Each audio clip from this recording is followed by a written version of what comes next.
You know, when you're composing, when you're designing a painting or an illustration, you have to do quite a bit of research. You've obviously got in your toolkit a good understanding of how to create shape and form. You've got colour theory down. You understand the elements and principles of design. However, there is sometimes more research to do, and you can't know everything. You can of course look at books, you can research on the internet, but the very best thing to do is to go and see somebody who knows, who's absolutely passionate about that particular thing. And we had this situation on Stitch Story, in fact we'll have it time and time again, where there's different elements brought into the story that we know a little bit about but need to know more. So let me show you.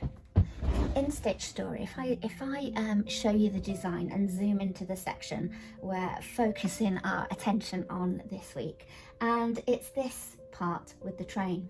Now, this train is built up of generic shapes. It's got a bit of a nod to it maybe being a carrier of fuel, of coal, and it was a steam train. However, I know there's going to be little details that we can either add to it or change just ever so slightly that will make it extra special for Tewkesbury. Yet, even though I know those details will make a difference, I don't know what those details are, and I don't know the right words to Google them or find the research, so I've got to find a person who knows a lot more than I do. Hi everyone, this is little Brunel, my little house rabbit. He's accompanying me today at Tetbury at the Goods Shed in the Cotswolds, where I have an exhibition. It's all about steam engines, but also royalty as well. So I've entitled this exhibition From Railways to Royalty. But no, I absolutely love Tewkesbury. It's obviously born and bred there, and I love being involved with various projects, and I can't wait to get involved with more.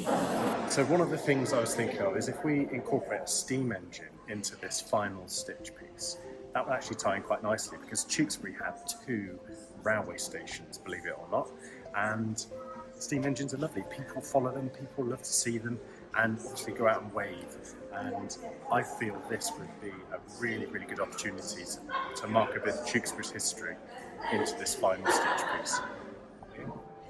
Love a good steam engine.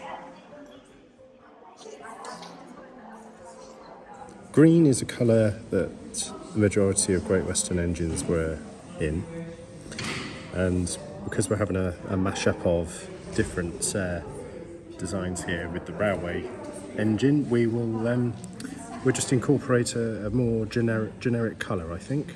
Okay, so this would be black on the front. So this is a smoke box of a steam engine. So this is where all the ash collates in a big door behind there. So we'll have that, and then you've got the chimney above, and then all the exhaust of the steam comes out at the top.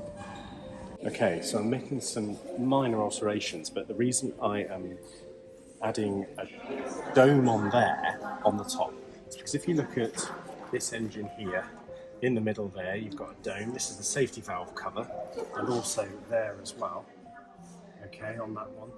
So it just adds a little bit of shape to the overall image.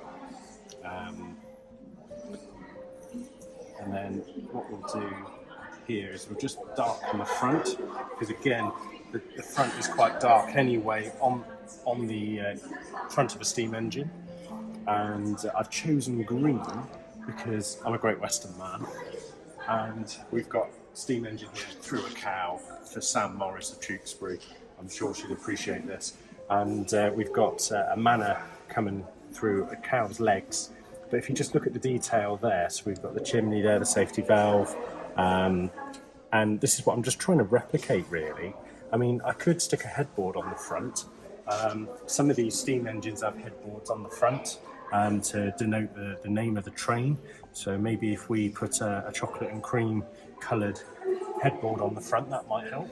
Yeah, so we can, basically, we're going to put a headboard on the front of the engine, and I'll come up with a name, I'm not sure what yet. But if we look at this image here, we've got a nice shape on there, which we can definitely add to the front of our final piece.